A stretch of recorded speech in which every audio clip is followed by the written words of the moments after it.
Hey guys, today I have my 2008 Toyota Tundra. We're going to be replacing the rear rotors and rear brake pads. We're ready to get started. Let me give you a list of the tools that you're going to need today. Already got my gloves on. You're going to need a flathead screwdriver. There's a plastic piece on the existing rotor that we need to take off, and when we get that off, I'm going to put it right in that hole right there. I have my open-end wrench that I use to push the brake caliper back so the new pads will fit on there. I got a 17 millimeter to take off the caliper, and then I have a 1/2 inch socket here. Also got safety glasses, got the brake pads, original Toyota, and then same with the rotor is a Toyota rotor. I usually just try and stick with the name brand, but the neat thing about this bolt is, as you can see, there is a threaded hole in the top and the bottom or the sides, depending on how you line the rotor up. But anyway, that threads in here, and you get that in there, a couple turns, and that'll go through. You can see now it's sticking out through the other side, so that'll eventually hit the hub on the truck. It'll help to pop the old rotor off. I have yet, over all the years, had a rotor come off without having to use this. So this thing has been a lifesaver, and I just keep it in my socket set, and I put a piece of tape over it, white tape, and I write on there rotor. And you can see it just goes in both sides, and that has just been a lifesaver. All right, I have the tire off. That's that plastic thing that I'm talking about, where the screwdriver will get that off when we're ready, and we'll just pop it on the new one. And so here's the bolts for the actual caliper. So we got one on the top, one on the bottom. Again, that's 17 millimeter, and that'll take this off so we can get to the brake pads. But the rest of the caliper also needs to come off. And so there's two more bolts back here. Got one here, and then there's another one down there. And these again are all the same, 17 millimeter. And the way I do it is I take this off, so the protection for them, the actual brake pads, comes off, and then I just set that aside, or I'll tie it up, and then we'll take the other two off, and that way we'll have this will just come right off loosely, and that's where the pads, the brake pads, will be, and then we'll have access to this existing rotor.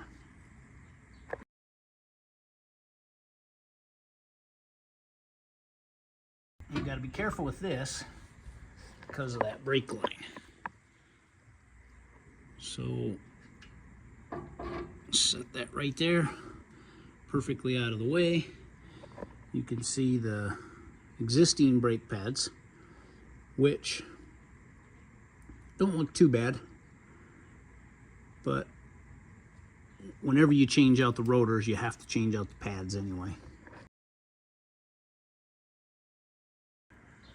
Okay, so here is one of the new ones compared to the existing. So you can see it's definitely thicker. So they do get worn out, but nothing like the front pads. I've replaced the front brake pads on this thing twice already, so not near as bad on the back side. So we'll kind of set this aside, and we'll work on the rotor now. So here we are on the existing rotor, and as you can see, like I expected, that thing's not budging. But we'll get our handy dandy bolt. Looks like here is one of our threads right here, and then the other one's on the opposite side. Oop, it's already where I needed it to be. And then you'll hear a noise here. There it goes, popped. There we have it. Okay, we are on the old rotor, and this is that plastic that I want to push through. There it goes. is right there. All right, so you can see that's got a little indentation there. That's a better view. And we just push it through from the front. There it goes. You can see I just did that by hand. I'll show you that on the back side now. Okay, now I'll put the new rotor on. And I do avoid the clear coating. What I mean by that is I don't want to touch any part of that rotor that's been machined. Doesn't have this powder coating on there. Next, we'll go ahead and get to the brakes. Okay, so these are the existing brake pads that came off. Basically, we're just gonna pop that off, and I set that right there as kind of a diagram. You can see that looks exactly the same.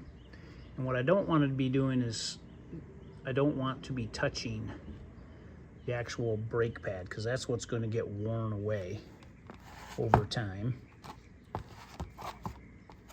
You can kind of see the difference. I'll do it like that. There's a much better view. You can just see the thickness difference. Okay, there we go. Again, I'm just trying to be real careful with touching it. And that just needs to slide in with a little bit of pressure. And it's a little tough with one hand. There it goes. You can see that's in now. And a little bit more on that side. Okay, we'll flip it over.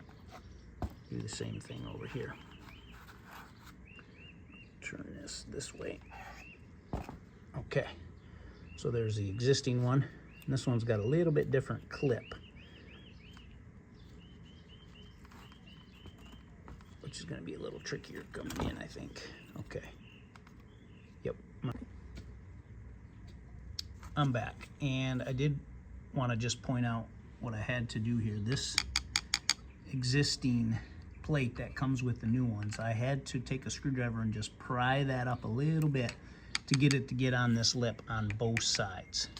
But now we've got the brake pads in there, and then the rotor is going to go right in between there, and then the caliper is going to be on the back side, which will expand and contrast, which is what allows these brakes to come together against the rotor when you press on them in order to slow down.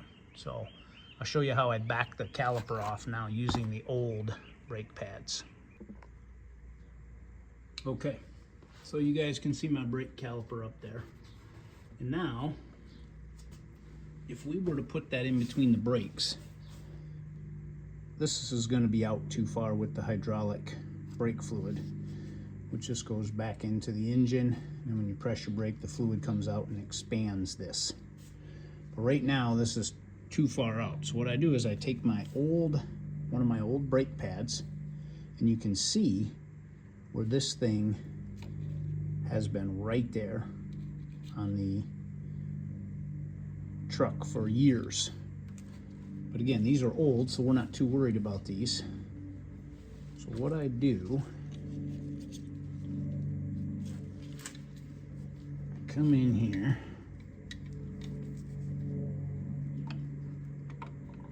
with my channel locks and that brake pad, and then I push that in. But I've retracted that now, back down. Okay, now that we've got that pushed in, this slides in this like that, and you can see these little rubber boots to not let those get smashed. That keeps the dust out of those bolts. Now I'll get these bolts to go back in there. Looks like my glove just decided it has had enough.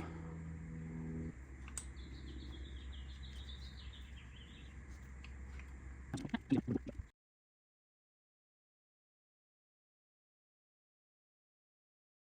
we'll tighten those down now. You can see the new pads.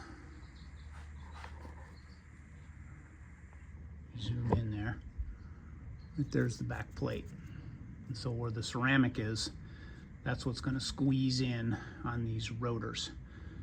So I'm going to tighten down these 4 bolts, and we're going to go over to the driver's side, do the same thing, then we'll take it for a spin, see how it's doing. Okay, we just wrapped up the other side. I'm going to back this thing out of here, take it for a spin around the neighborhood, just make sure everything works as it should, and we'll wrap this up. Thanks again for watching.